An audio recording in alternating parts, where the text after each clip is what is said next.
How did one tiny island off the coast of Europe come to rule over a quarter of the world's population?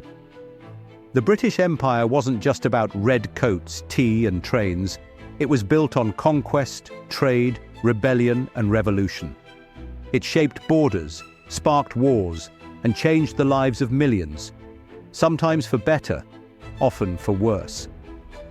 But how did it all begin? Why did it rise so fast, and what caused it to fall? The story of the British Empire is not just history. It's the story of how the modern world was made. Hey everyone, welcome back to the channel. If you've ever looked at a world map and noticed just how many countries were once part of the British Empire, you're not alone.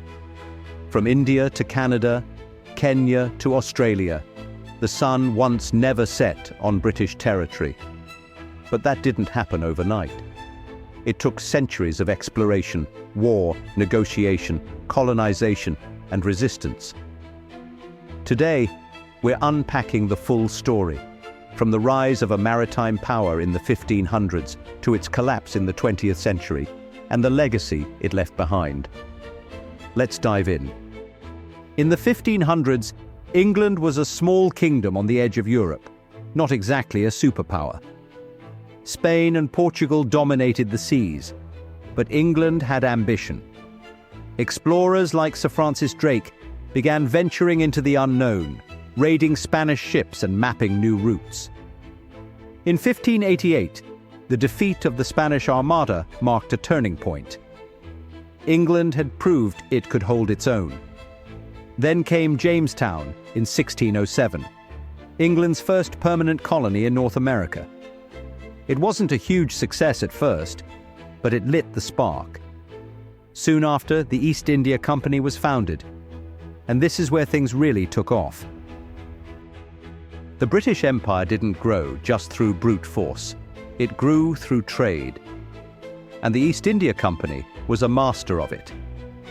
It started as a commercial venture in India, but over time it gained private armies, political power, and eventually full control over large parts of the subcontinent.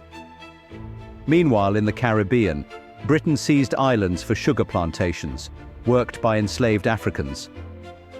The transatlantic slave trade became a major engine of empire wealth. By the 1700s, Britain had colonies across the Americas, Africa, and Asia. But not everything was going smoothly. The American colonies were about to revolt. In 1776, the American colonies declared independence. The British loss shocked the empire, but it didn't stop expansion.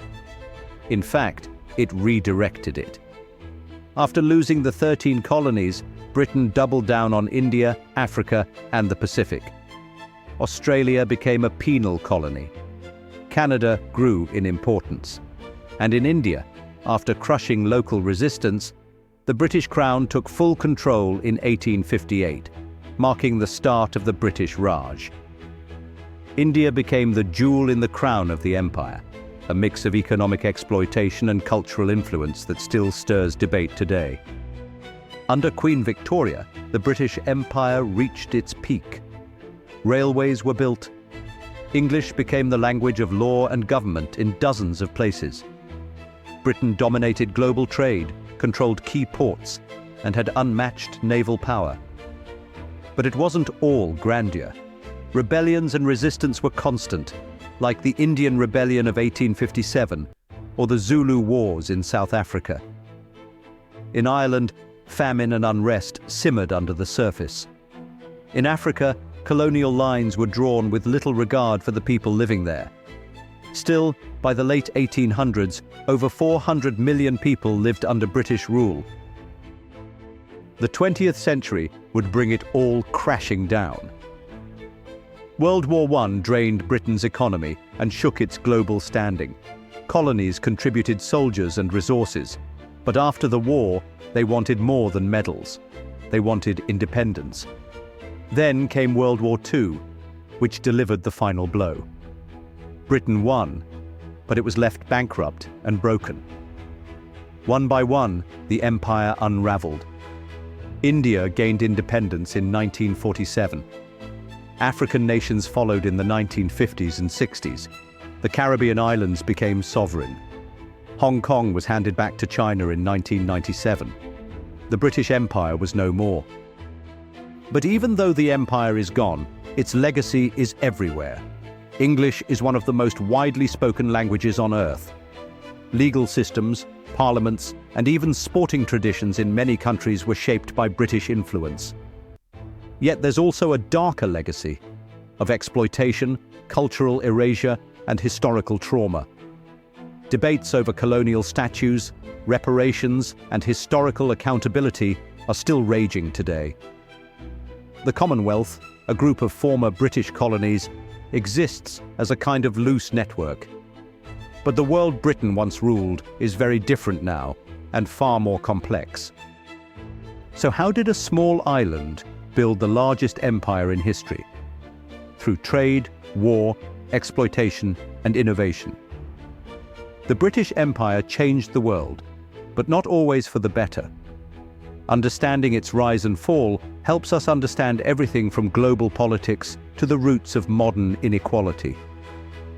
If you enjoyed this breakdown of the British Empire, make sure to like this video, subscribe to the channel, and leave a comment below.